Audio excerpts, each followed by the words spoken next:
दिल्ली की एक अदालत ने सुलीबाई और बुलीबाई केस के मुलजिमीन को इंसानी बुनियादों पर मशरूत जमानत दे दी है। अदालत ने बुलीबाई ऐप केस के मुलजिम नीरज बिश्नोई और सुलीबाई ऐप के खालिक ओमकार ठाकुर को जमानत दे दी है। अदालत ने मुलजिमीन को जमानत देते हुए कहा कि दोनों ने पहली बार जुर्म किया है, इसलिए उन्हें ज्यादा दिनों तक जेल में रखना मुनासिब न होगा। उन्हें मशरूत जमानत दे दी गई है। मुलजिमीन मुल्क छोड़कर कहीं नहीं जा सकेंगे और समात की तारीख पर उन्हें हाजिर होना लाजमी होगा। तफ्तीशकारों को अपने ठिकानों की जानकारी देनी होगी। अदालत के मुताबिक मुलजिमीन के खिलाफ चार्जशीट पहले दाखिल की जा चुकी है।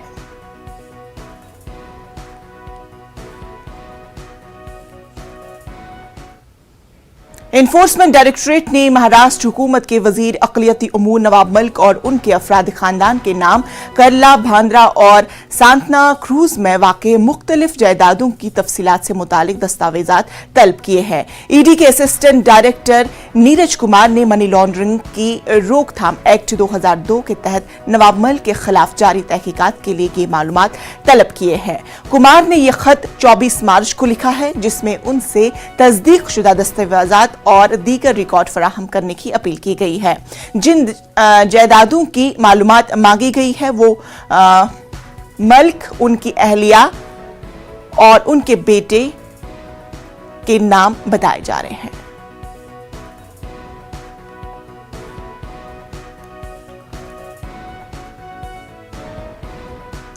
मरकजी हुकूमत की पॉलिसियों के खिलाफ मरकजी ट्रेड यूनियनों की 2 रोजा कौमी हड़ताल का आज दूसरा दिन है।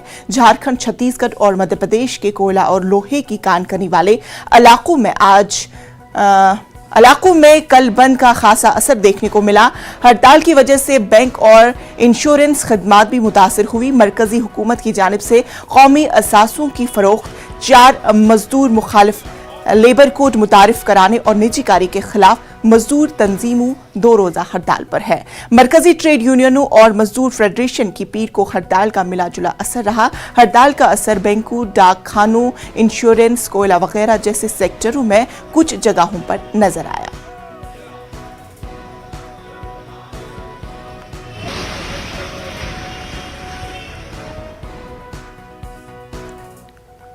आज फिर पेट्रोल और डीजल की कीमतों में इजाफा हुआ है। दिल्ली में पेट्रोल 80 पैसे और डीजल 77 पैसे फी लीटर महंगा हो गया है। दिल्ली में 1 लीटर पेट्रोल की कीमत 100 रुपए के पार हो गई है। वहीं दिल्ली में 1 लीटर डीजल के लिए 91 रुपए 47 पैसे अदा करने होंगे। ये लगातार दूसरा हफ्ता है जब पेट्रोल और डीजल की कीमतों में इजाफा हो रहा है।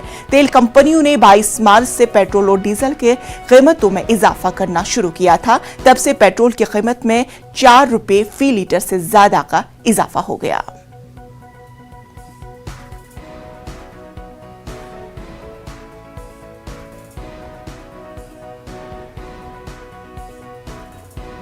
दिल्ली एनसीआर में 2 दिन ज्यादा गर्मी पड़ने का अंदेशा जाहिर किया जा रहा है। महकमे मौसमियात ने आज और कल दिल्ली में शदीद गर्मी पड़ने और गर्म हवाएं चलने का इम्कान जाहिर किया। इसी दौरान दर्जे हरारत 40 डिग्री तक पहुंच सकता है। कल सीजन का सबसे गर्म दिन रिकॉर्ड किया गया और ज्यादा से ज्यादा दर्जे हरारत 39.1 डिग्री सेल्सियस रिकॉर्ड किया गया, जो कि मामूल से 7 डिग्री ज्यादा था। महकमे मौसमियात ने दिल्ली में शदीद गर्मी की लहर के इम्कान के पेश नजर येलो अलर्ट जारी किया है।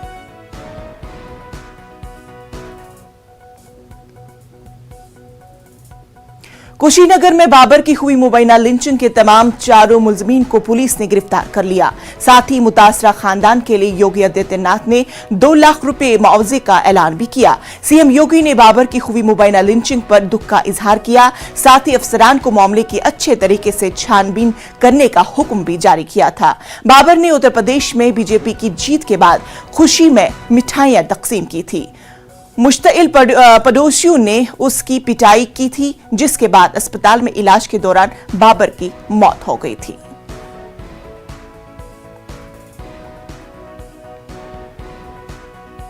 बीजेपी पार्लिमानी पार्टी की मीटिंग में पीएम मोदी ने अरकान पार्लियामेंट से कहा है कि वो लोगों को अवामी मुफाद के लिए चलाई जा रही है मरकज की फलाही स्कीमों से आगाह करे।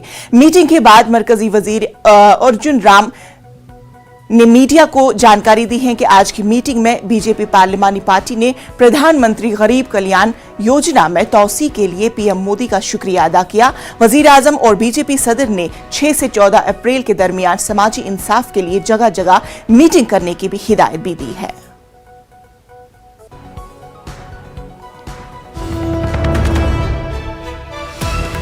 महाराष्ट्र से इस वक्त की बड़ी खबर आ रही है। लॉकडाउन की खिलाफ वर्जी करने वालों को राहत। महाराष्ट्र की वजारत दाखिला ने मुकदमात वापस लेने का ऐलान किया है। काबीना की मंजूरी मिलने के बाद मुकदमात वापस लेने का अमल होगा शुरू। इस हफ्ते होगी काबीना की मीटिंग। लॉकडाउन की खिलाफ वर्जी करने वालों को राहत। महाराष्ट्र को वजारत दाखिला ने मुकदमात वापस लेने का ऐलान किया है। काबीना की मंजूरी मिलने के बाद मुकदमात वापस लेने का अमल शुरू होगा। इस हफ्ते काबीना की मीटिंग होगी। हमारे साथ हमारे नुमाइंदे वसीम हमारे साथ जुड़ चुके हैं। वसीम, अब लॉकडाउन के खिलाफ करने वालों को अब राहत की खबर मिलने वाली है।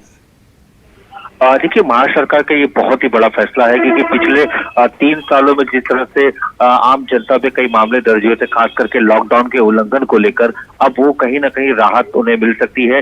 जिस तरह से गृह विभाग ने एक पूरा फैसला लिया है कि 10,000 से भी ज्यादा केसेस है जो वापस किए जाएंगे, जो लॉकडाउन के दरमियान लोगों पे लगाए गए थे। खास करके एक राहत उन स्टूडेंट्स के लिए भी होगी जो सबसे ज्यादा इस वक्त परेशान नजर आ रहे हैं किसी न किसी वजह से। खास करके जब उनके ऊपर किसी तरह का मामला दर्ज हो जाता है तो आने वाले दिनों में काफी दिक्कतें होती है उनके करियर को लेकर। तो ऐसे में जो स्टूडेंट्स हैं उन्हें काफी राहत मिलेगी जिनके ऊपर काफी मामले दर्ज किए गए हैं। तो ये सारे बातों को ध्यान में रखते हुए एक बड़ा फैसला लिया गया है और जल्द कैबिनेट में इस प्रस्ताव को रखा जाएगा और सीएम की अनुमति के बाद, कैबिनेट की अनुमति के बाद इसे अमल में लाया जाएगा। जी बिल्कुल, तफसीलात के लिए बेहद शुक्रिया।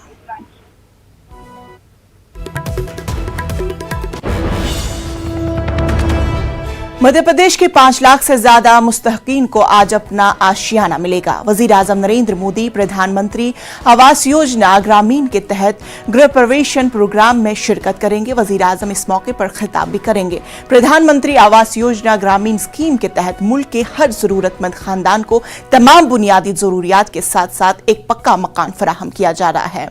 इस तकरीब में रिवायती तकरीबात भी मुनक्किद की जाएगी।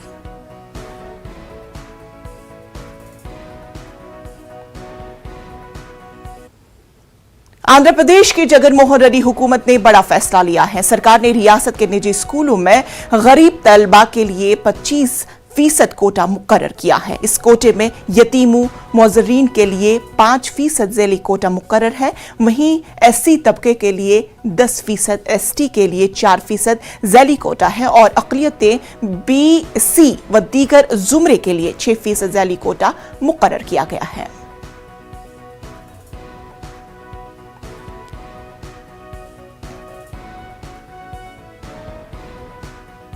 आसाम मेघालय सरहदी तनाज़े को खत्म करने के लिए आज मरकजी वजीर दाखिला अमित शाह अहम मीटिंग लेंगे। अमित शाह आज आसाम और मेघालय के वज़राए आला से मुलाकात करेंगे। मेघालय के वजीर आला CK संगमा और आसाम के वजीर आला हिमंता बिस्वा शर्मा की आज शाह से दिल्ली में मुलाकात होगी। इस मीटिंग में दोनों रियासतों के बीच सरहदी तनाज़े का हल निकालने की कोशिश की जाएगी।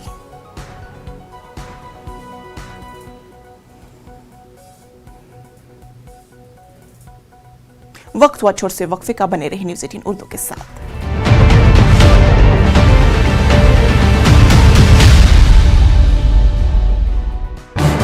इस न्यूज हेडलाइंस के प्रायोजक पेट सफा आयुर्वेदिक जूस, पेट सफा हर रोग दफा।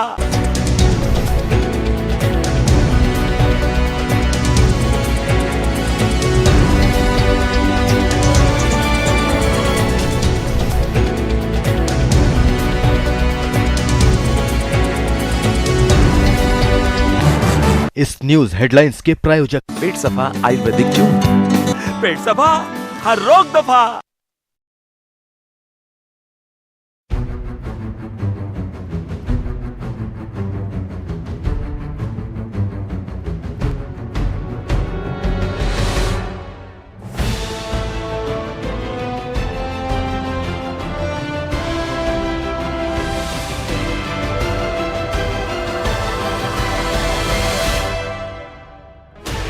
16 channels, 15 languages, 26 states, 1200 plus reporters, 66.9 crore viewers. India's largest news network, News 18 Network.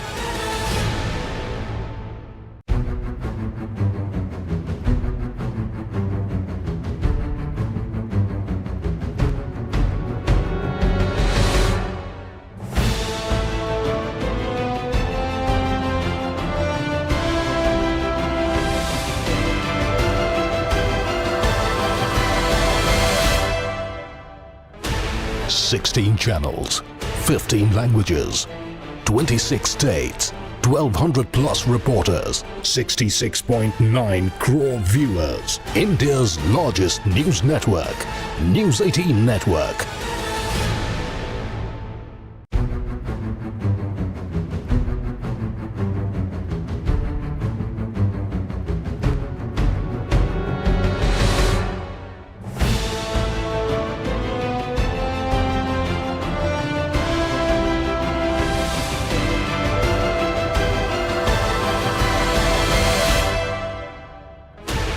Sixteen channels, 15 languages, 26 states, 1200 plus reporters, 66.9 crore viewers. Headlines के प्रायोजक पेट सफा आयुर्वेदिक क्यों? पेट सफा हर रोग दफा।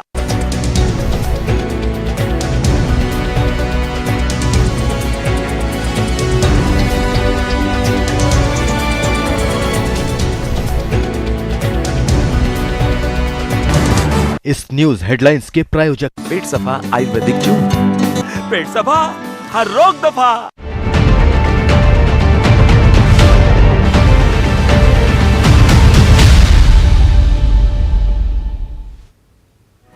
ब्रेक के बाद इस्तकबाल। मध्य प्रदेश हुकूमत के जरिए रियासत की आवाम के लिए फिर से तीरथ दर्शन स्कीम शुरू किए जाने के ऐलान पर सियासत शुरू हो गई है। हुकूमत के जरिए 2 साल बाद शुरू की जाने वाली तीरथ दर्शन स्कीम को जहां रियासत की आवाम के लिए अहम सौगात से ताबीर किया जा रहा है, वहीं हुकूमत के जरिए काशी तीरथ दर्शन के लिए जाने वाली खुसूसी ट्रेन में सीएम शिवराज सिंह के साथ काबीना वजीरों के जाने का भी ऐलान किया गया है। दूसरी जानब कांग्रेस ने तीरथ दर्शन योजना में हवाई जहाज की सहूलियात को शामिल करने पर सवाल खड़ा किया है। कांग्रेस का इल्जाम है कि तीरथ दर्शन योजना में हवाई जहाज की शमूलियत आम इंसानों के लिए नहीं बल्कि ब्यूरोक्रेट और सियासतदानों के वालिदैन को सहूलियत देने के लिए की गई है। कांग्रेस ने हवाई जहाज से तीरथ दर्शन पर जाने वालों की फहरिस्त को आम करने का मुतालबा किया है और इसमें ब्यूरोक्रेट और वजीरों के घर वालों की शमूलियत पर सड़क पर उतारने का ऐलान किया जा रहा है।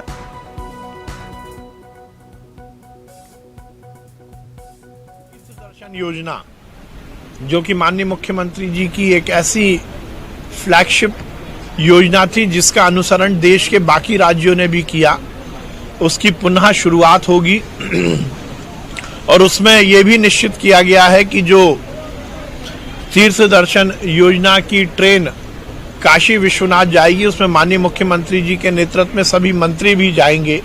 मध्य प्रदेश में जनता के धन की लूट खसोट के जो नए नए तरीके ईजाद किए जाते हैं, उनमें अब भगवान की तीर्थ दर्शन यात्रा भी शामिल हो गई।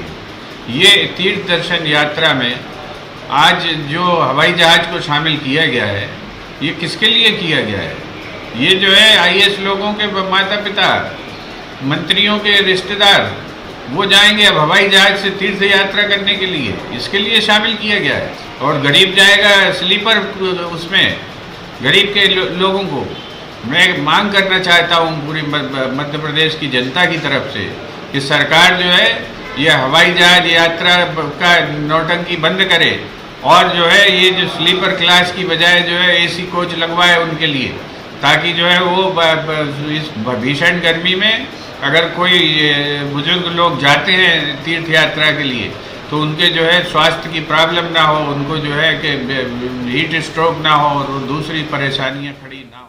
हमारे नुमाइंदे मेहताब आलम हमारे साथ जुड़ चुके हैं। मेहताब आलम, हवाई जहाज से तीर्थ दर्शन पर जाने वालों की फहरिस्त को आम करने का मुतालबा किया जा रहा है। इन सब की वजह यह है कि हुकूमत के जरिए तीर्थ दर्शन ये पहले स्कीम शुरू की गई थी, 2 रोज कबल जो है इस पे जब पचमढ़ी में मीटिंग हुई, मीटिंग में फिर ऐलान किया गया। अब सवाल बुनियादी तौर पर है कि मध्य प्रदेश में ऐसे डेस्टिनेशन पॉइंट नहीं है जहाँ पर जो है हवाई जहाज से जाया जाएगा, और मध्य प्रदेश के बाहर जो है गवर्नमेंट भेजना चाहती है, तो वो कौन लोग होंगे जिनको हवाई जहाज से भेजा जाएगा? कांग्रेस ने उस पर सवाल उठाया है। कांग्रेस का कहना है कि अगर तीर्थ दर्शन यात्रा जब हवाई जहाज शामिल किया जा सकता है तो ये शिद्दत की गर्मी में जो स्लीपर ट्रेन रवाना होंगे उनको एसी कोच में तब्दील किया जाना चाहिए, ताकि जो आम लोग हैं जो तीर्थ दर्शन पे बुजुर्ग लोग जाना चाहते हैं उनको तकलीफों का सामना ना हो। और इसके साथ साथ उनका मुतालबा ये भी है कि उसमें जिन लोगों को हवाई जहाज से भेजा जाएगा, आम लोगों की बात की जा रही है, उसकी फहरिस्त को वादे किया जाए ताकि पता चल सके कि इसमें वज़रा और ब्यूरोक्रेट के लोग कितने हैं। बिल्कुल मेहताब आलम, क्या इससे पहले भी इस तरह के सवालात उठाए गए थे, और अगर उठाए भी गए तो उसके बाद से इस पर कुछ अमल किया गया? ऐसा हम बता दें कि जब ये तीसरी बार शिवराज सिंह वजीर आला बने थे तब ये योजना शुरू की गई थी, और उसमें सिर्फ तीर्थ दर्शन योजना में सिर्फ हिंदू समाज के लोग नहीं बल्कि उसमें ज़ियारत भी शामिल की गई थी। लोगों को अजमेर भी भेजा गया था, दूसरे मकामात पे भी ज़ियारत की गई थी, सभी कौमों के लोगों के लिए था। उस वक्त भी ये जो है मामला आया था कि भारतीय जनता पार्टी अपने वर्कर को ही लोगों को उसमें जो भेज रही है, दूसरे लोगों को रोक दिया जाता है। अब ये नई स्कीम जो शुरू की गई है कि इसमें हवाई जहाज से भेजा जाएगा, तो उसमें हवाई जहाज से ये नहीं बताया गया कि कौन कौन सी तीर्थ दर्शन के जो है डेस्टिनेशन शामिल होंगे, लेकिन अभी ऐलान किया गया है अप्रैल में इसका मामला है, क्योंकि इसमें काशी के लिए भी एक स्पेशल ट्रेन जाएगी जिसमें वज़ीर आला शिवराज सिंह खुद और कैबिनेट के वजीर जो इसमें जाएंगे। अब इसको देखना है कि उसमें कौन लोग जाते हैं। कांग्रेस का जो मुतालबा है उसको सड़कों पर उतरने का जो मामला है, देखने वाली बात ये होगी कि जिस तरह से कांग्रेस ने फहरिस्त को आम करने का मुतालबा किया है, क्या वो फहरिस्त जारी किया जाएगा या फिर जिस तरह से उनका जो अमल है वो जारी रहेगा? तफसीलात के लिए बेहद शुक्रिया। यूक्रेन के अवाम की मुश्किलें कम होती नजर नहीं आ रही है। खतरे के सायरन, गोलीबारी और बमबारी ने उनकी जिंदगी तबाह कर दी है। जंग के मैदान में रूस को खातिरख्वाह कामयाबी नहीं मिल सकी है, जिसकी वजह से रूस बौखलाया गया है। रूस और यूक्रेन के बीच इस्तांबुल में आज बातचीत होने वाली है। इस मुज़ाकरात में सीज फायर यूक्रेन के एजेंडे में सरफहरिस्त है।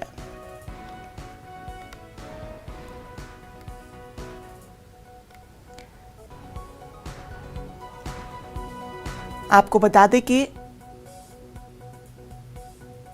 जंग के मैदान में रूस को खातिरख्वाह कामयाबी नजर नहीं आ रही है, जिसकी वजह से रूस बौखलाया हुआ है।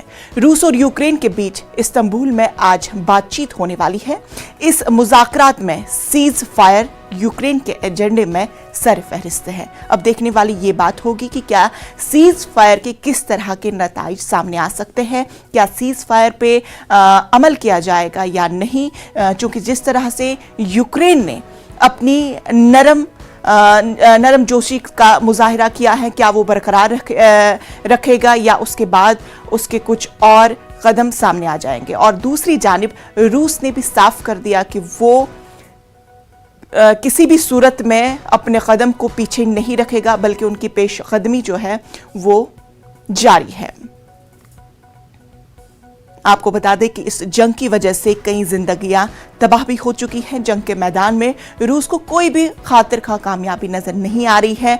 रूस ने यूक्रेन में बहुत सारी तबाही का मंजर हमने देखा कि किस तरह से वहाँ के लोग अपने मुल्क को छोड़कर दूसरे ममालिक, अपने पड़ोसी ममालिक में पनाह लिए हुए हैं।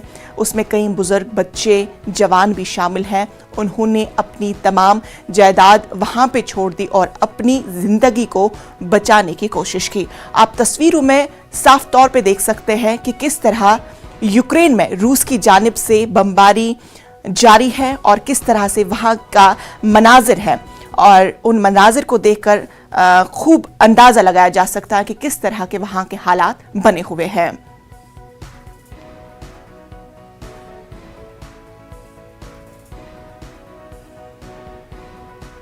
मध्य प्रदेश उर्दू एकेडमी के ज़ैर एहतिमाम भोपाल स्टेट म्यूजियम में एजाज तकरीबात का इनाकाद किया गया। 3 साल बाद मुनक्किद होने वाली एजाज तकरीब में मध्य प्रदेश के 18 उर्दू फनकारों को एजाज से सरफराज किया गया।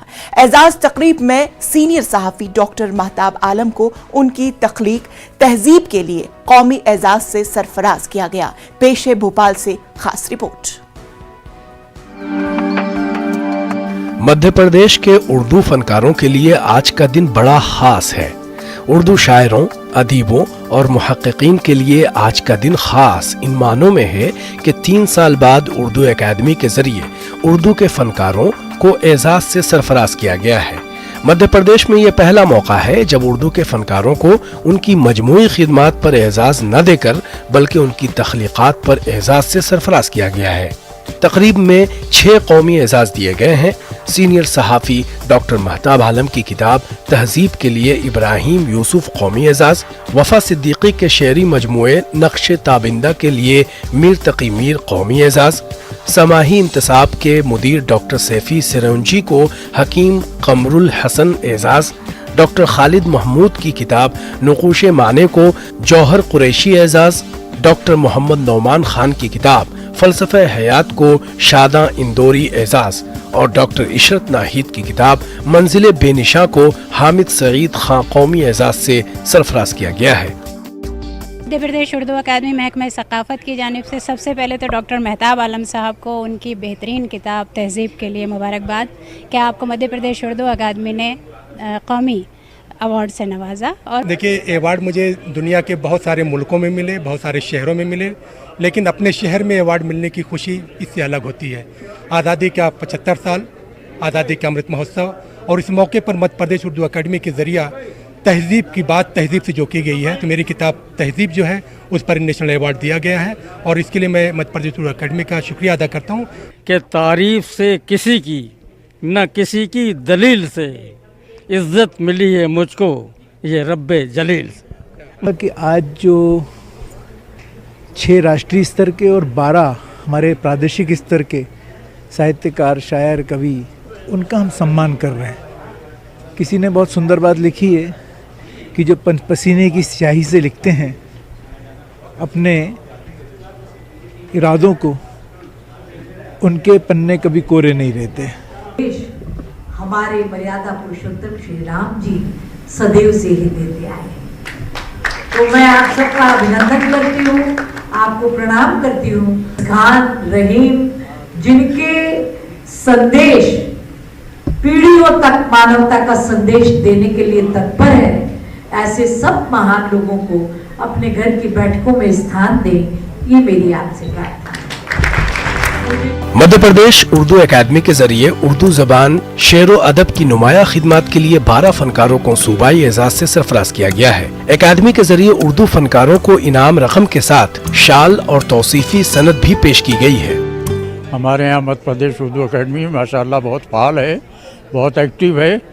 और उस ज़माने में जब कोरोना में तमाम सब सो रहे थे, उस वक्त भी ये काम करती रही और आज भी काम कर रही है। लेकिन इस अवार्ड की ख़ास अहमियत है और यकीनी तौर पर मैं इस अवार्ड को पाकर इसको बहुत खुश हूँ, क्योंकि घर में घर वाले इतराफ़ करें और घर में कोई चीज़ मिले उसकी अहमियत बहुत ज़्यादा होती है। तो मैं शुक्रगुजार हूँ। बहुत मध्य प्रदेश उर्दू अकादमी ने अब कैसे जो किताबों पे एजाज़ किया है, ये एक अच्छा कदम है। इससे अच्छी किताबें लिखी जाएंगी और सामने आएंगी। कि मैंने जो कुछ लिखा है ये सब मेरे शहर बुरहानपुर की देन इसलिए है कि मैंने वहाँ रहते हुए बहुत कुछ सीखा, और ये मेरी कामयाबी मेरे शहर दारुस्सुरूर बुरहानपुर की भी कामयाबी है। यहाँ ये बात काबिल जिक्र है कि मध्य प्रदेश उर्दू अकादमी के क़याम के बाद ये पहला मौका है जब कौमी और सूबाई एजाज मध्य प्रदेश के ही फनकारों को दिया गया है। हालांकि 1976 में अकादमी के क़याम के बाद से 3 साल कबल तक कौमी एजाज मध्य प्रदेश के बाहर के लोगों को ही दिया जाता रहा है। Bureau report, news 18 Urdu. खबरों में फिलहाल इतना ही, मुझे दीजिए इजाजत। आदाब।